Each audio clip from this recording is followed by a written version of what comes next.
রাত পোহালেই বিধানসভা নির্বাচন আর সেই নির্বাচনকে ঘিরে চলছে জোর প্রস্তুতি। দিনহাটা কলেজ থেকে ইভিএম সহ অন্যান্য সামগ্রী সংগ্রহ করে বুথের উদ্দেশ্যে রওনা দিচ্ছেন ভোটকর্মীরা। দিনহাটা কলেজ থেকে দিনহাটা বিধানসভা ও সিতাই বিধানসভা কেন্দ্রের ভোটকর্মীদের ইভিএম ভিভিপ্যাট সহ অন্যান্য সামগ্রী দেয়া হচ্ছে। দিনহাটা বিধানসভা কেন্দ্রে ৩১৮টি এবং সিতাই বিধানসভা কেন্দ্রে ৩০০টি বুথ রয়েছে। একদিকে ভোট কর্মীরা তাদের সামগ্রী সংগ্রহ করছেন, তেমনি এখান থেকে বিভিন্ন বুথের উদ্দেশ্যে ভোট কর্মীদের সাথে যাচ্ছেন কেন্দ্রীয় বাহিনী এবং রাজ্য পুলিশ। প্রথম থেকে নির্বাচন কমিশন অবাধ শান্তিপূর্ণ ভোট করার লক্ষ্যে একাধিক নির্দেশিকা জারি করেছে। সেই নির্দেশিকাকে মান্যতা দিয়ে ভোট করাতে বদ্ধপরিকর ভোট কর্মীরা, এমনটাই বলছেন তারা।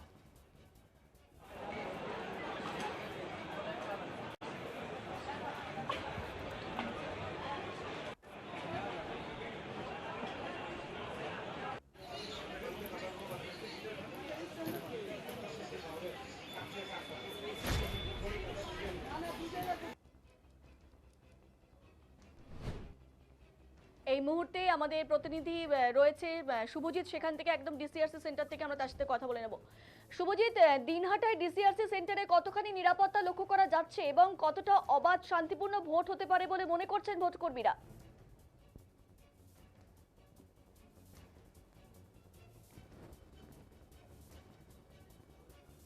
শুভজিৎ, তুমি শুনতে পাচ্ছ?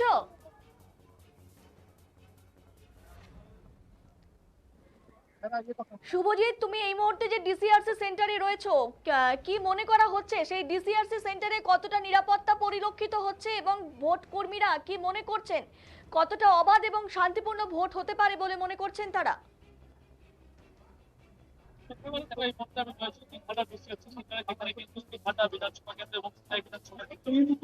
বিধানসভা কেন্দ্রে যারা ভোট প্রক্রিয়া তারা কিন্তু ইভিএম ভিভিপ্যাট থেকে শুরু করে যাবতীয় সামগ্রী এবং সেই সাথে কেন্দ্রীয় বাহিনী জওয়ানদের নিয়ে কিন্তু তারা পৌঁছে যাচ্ছে ভোট ভোট কেন্দ্রে। এবং তোমাকে দেখাবো এই মুহূর্তে কিন্তু সেই চিত্র।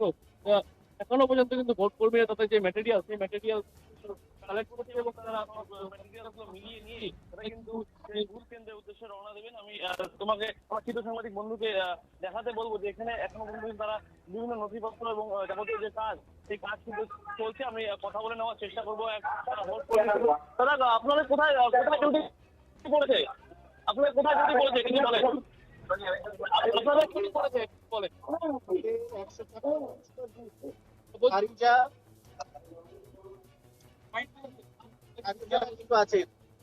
বিগত নির্বাচনে দেখা গিয়েছিল অশান্তির ছবি, এবছর একেবারে কেন্দ্রীয় বাহিনী জওয়ানরা রয়েছে, কতটা শান্তিপূর্ণ ভোট হবে মনে করছেন? গতবার তো আপনারা যখন ভোট দিতে গেছিলেন একটা ভয়ের পরিবেশ ছিল, এখন কি মনে হচ্ছে? সেন্ট্রাল ফোর্স আছে আর কমিশন যা ব্যবস্থা করেছে স্যাটিসফাইড।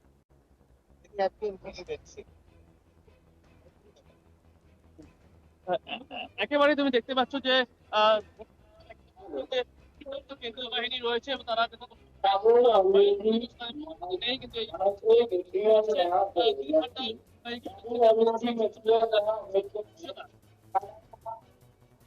যদি আপনাদের পুলিশ বা সেন্ট্রাল পুলিশের ট্যাগিং হয়েছে থাকে, তাহলে আপনারা কাদের? শুভজিৎ, আমরা এর আগের বার লক্ষ্য করেছিলাম এই যে ভোট নিতে যান যারা, অর্থাৎ ভোট কর্মীরা, বিভিন্ন কারণে কিন্তু তাদের মধ্যে একটু ভীতি পরিলক্ষিত হয়। তো এবার এই ক্ষেত্রে যখন এতটাই নিরাপত্তা নিশ্চিত করা হচ্ছে কেন্দ্রীয় বাহিনী এবং রাজ্য পুলিশের তরফ থেকে, তো এই ক্ষেত্রে বাড়তি পদক্ষেপ কি ঠিক কি কি রয়েছে বলে মনে করছো? একেবারে দেখো, যেটা নির্বাচন কমিশন সূত্রে যেটা খবর রয়েছে যে প্রতিটি বুথ সেই প্রতিটি বুথে কিন্তু 100% সিএপি মোবাইল থাকবে, সেই সাথে রাজ্য পুলিশও থাকছে।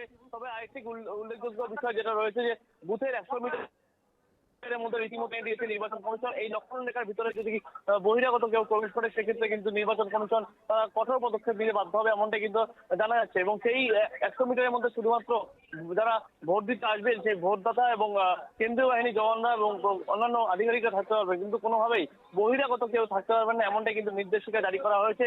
পাশাপাশি বাইক চালানোর ক্ষেত্রেও কিন্তু অনেক নির্দেশিকা আরোপ করেছে নির্বাচন কমিশন। সেই জায়গায় দাঁড়িয়ে এবছরের যে বিধানসভা নির্বাচন, যা আগামীকাল প্রথম দফার ভোট 152টি কেন্দ্রে হতে চলেছে, সেই প্রথম দফার নির্বাচনে কিন্তু একেবারে নির্বাচন কমিশনের কাছে চ্যালেঞ্জ হয়ে দাঁড়িয়েছে সুষ্ঠু এবং শান্তিপূর্ণ নির্বাচন করা।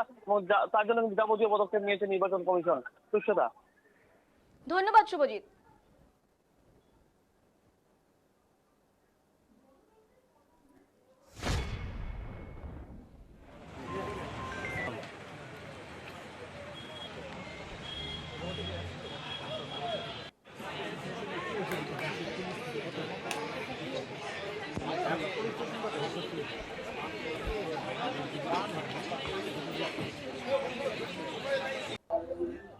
এটা আমার ফার্স্ট টাইম ইলেকশন ডিউটি। আমার মধ্যে যেমন এক্সাইটিং আছে তেমন ভয়ও আছে। এখনো পর্যন্ত আমার পুরো টিম এখানে এসে পৌঁছয়নি, আমি এসছি, এবার সবাই আসছে। এবার দেখি এই ভোট যুদ্ধ আমরা নিশ্চয়ই জয় করেই ফিরবো। ভয় আছে যে গত বিগত নির্বাচনগুলিতে দেখেছি সন্ত্রাসের একটা ছবি আছে, সেক্ষেত্রে কি মনে করছেন এবার কি হবে? এবার তো শুনছি যে কোনো ভয় নেই, আমরা নির্বিঘ্নেই করতে পারবো। সেটাই আমাদের যে কাজ আছে, সেই কাজটা যেন আমি গুছিয়ে করে আসতে পারি, এটাই। কোথায় পড়েছে? আমার পড়েছে জ্ঞানদা দেবী হাই স্কুলে। কি নাম আপনার? আমার নাম সঞ্চয়িতা সাহা। আমি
ভিডিও করে দিচ্ছি ভালো